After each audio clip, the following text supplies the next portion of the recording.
Welcome, friends, to another episode of Dante Inferno. We are back in the Chronicle phase of Circle 1 Limbo. We had just taken a detour to a confrontation with Charon. He allowed us to pass the shores of Charon for free, and we've landed on the castle gates now. Following the road from the dock, you arrive at the gates of a wall so robust that even those of Constantinople cannot rival it. There are 7 levels to these curtain walls which surround Limbo, Dante comments when he notices your amazed stare. Here we follow to the Bailey, home of those who are good in nature, but did not come to know Christ. That is, they were not baptized. So, it means that just living a virtuous life is not enough to be saved? We are required to be baptized and follow the doctrine to the letter. Is that it? The artist fears she has blasphemed. Since his love is the true sustenance that the spirit needs, not even the most elevated soul will find fulfillment alone, just as one cannot quench their thirst by drinking wine. Dante can only see one path. Each champion receives Invigorate 2, they are now all at 5, then place region card 8, and advance the caravan and inspect it. You arrive at a bailey so wide that it could even be mistaken for a meadow. Here, many buildings can be seen through the mists. In one of them, a Greco-Roman amphitheater, Virgil himself welcomes you. I am afraid that speaking to Minos will be difficult. He has locked himself in his manor and refuses to receive visitors. The high poet delivers disturbing news when he hears of your venture. The reason for there being so many wandering souls is clear, though. The judge is not on duty. Do not give in, Dante. You may still find help from the dwellers of this place. Virgil, however, has advice. Remember Saladin. He is a renowned strategist and will certainly know what to do. Furthermore, I saw a detachment of these mortals you seek setting up camp in the north. Maybe you can speak to them. Finally, you can still head to Minos' manor and request an audience. Julius Caesar is in charge of guarding the gates, but the Roman has always been a good politician, and there must be a way to persuade him. Place region cards 9 in position B6 and number 10 in C5 and 12 in A5. Virgil has upsetting news, but he attempts to help. Take the numbered path cards from 1 to 3 and place them on this region face up. From now on, whenever you inspect this region as a team, take a card and proceed to its resolution. If you are going to inspect this region, but there are no path cards on it, proceed to resolution 8D. So we are presented with 3 different paths, and we will choose the first one. Once all paths have been explored, then we go to a new entry. So let's visit Saladin. The caravan meets the Sultan, who reconquered Jerusalem from the Crusaders. Can he help you with the gates? As you take the route that descends into the Ayyubid territory, a question rings in the mercenary's head. Poet, tell me the truth. Are we dead? I mean, how else would we have been sent to the Inferno? A question that draws a shy smile from your guide. Worry not, companion.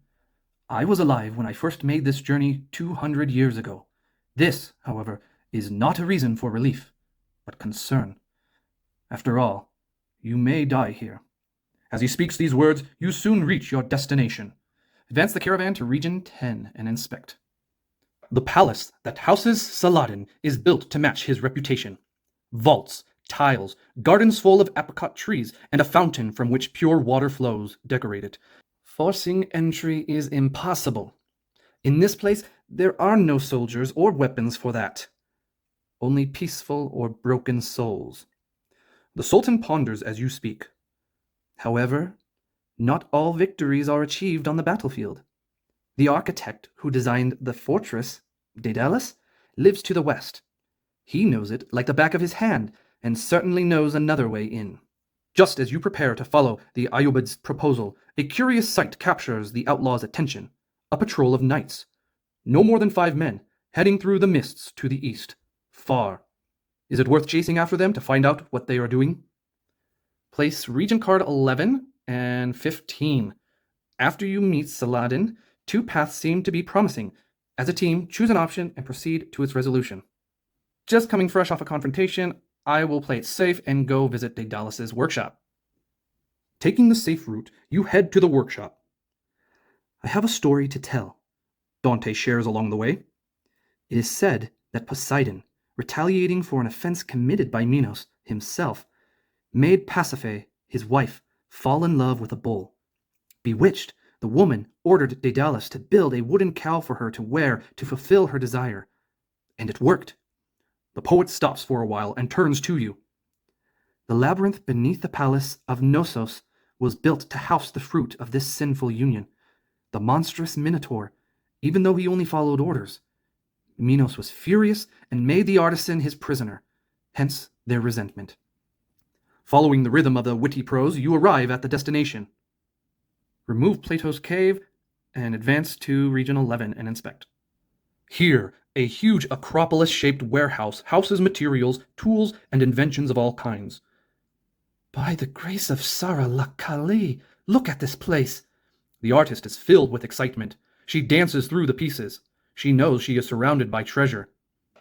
Only in Signore Leonardo's atelier have I seen such genuosity. Wood, copper, wax. Daedalus transforms rudimentary elements into engineering marvels. However, no invention will ever be comparable to the clockwork wings responsible for the inventor's pride and pain. The poet finishes his explanation, imagining that the host would eventually show. But no one comes, as the place is deserted. It is a true safe in the open. Daedalus is not at the workshop.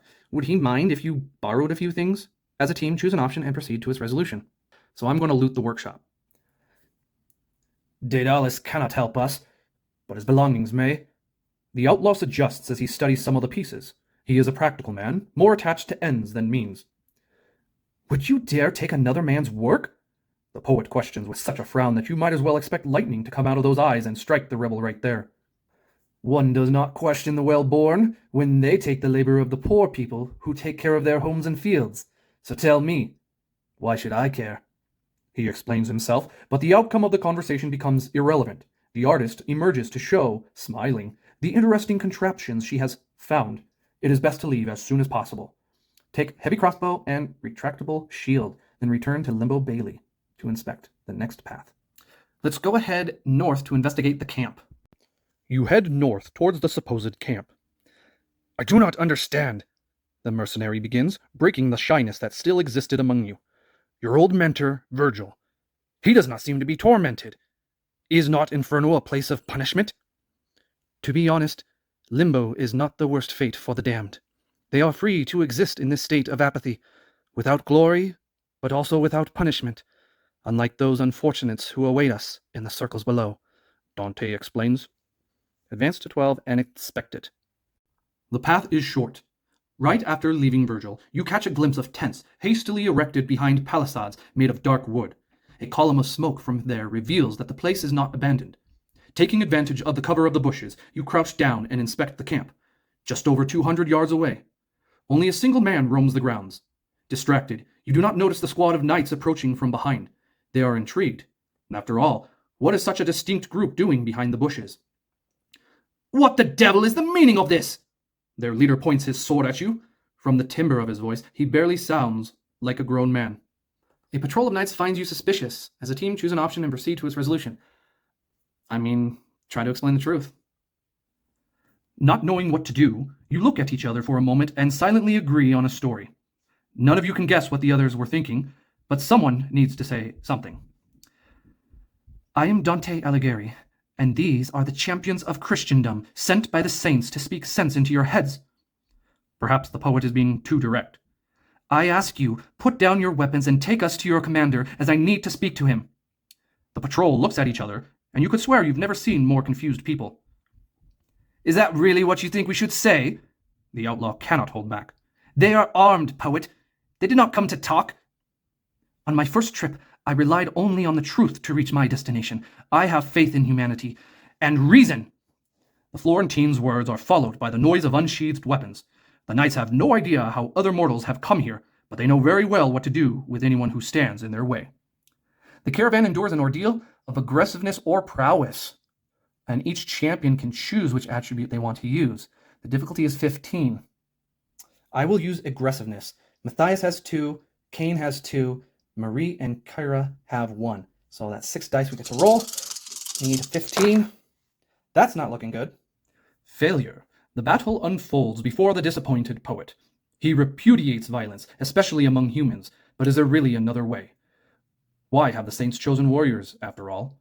Swords, swings, arrows, and stabs, the battle gets out of control. Perhaps you were too eager to face the sworn enemy, or afraid of hurting other people made of flesh and blood. But either way, your concentration wavers, and the knight's steel draws blood. Victory is achieved, but at a great cost. You are now too injured, and the echo of a trumpet reveals that the fight did not go unnoticed. Wounded, you quicken your pace back to the Limbo Bailey. The champion who rolled the fewest hits suffers a wound, then sets their vigor back to 6. Well, the artist and the outlaw both rolled 0, but the outlaw rolled 2 zeros, so he will be the one that's wounded. And return to Limbo Bailey and inspect the last path. Let's go to the gates of Minos' manor. Choosing the most direct approach, you head to Minos' manor, which marks the border between this circle and the next. Along the way, countless souls surround you until you reach a keep built like a palace. The stairs leading to the court are inside, but the gates are closed, and the wandering figures crowd before them. Little by little, they awaken from their torpor and finally become aware that they are dead. Many of them burst into tears, resigned to their fate. Others, the dangerous ones according to the poet, try to trace their way back along the river and then through the dark forest, as you have already seen. They are the reason for his concern. Advance to number 9 and inspect. Elbowing along among the lost souls, you arrive at the gates guarded by the magnanimous Julius, who watches from a balcony. "Hail, Caesar!" Dante salutes the ruler, looking at him from below. "What is the reason for the court to be in recess? Such a fact alone is no stranger than that of Pater Julian to have become a doorman." He risks a provocation.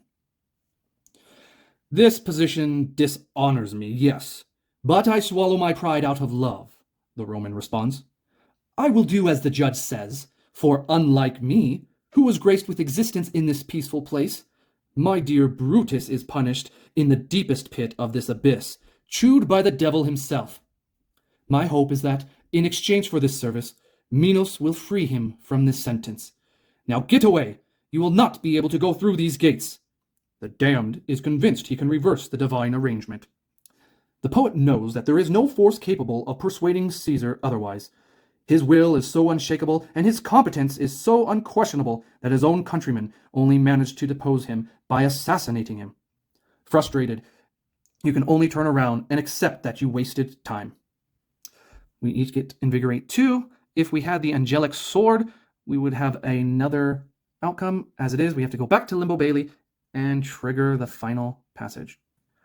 After you followed every lead you could, you find yourselves lost once again.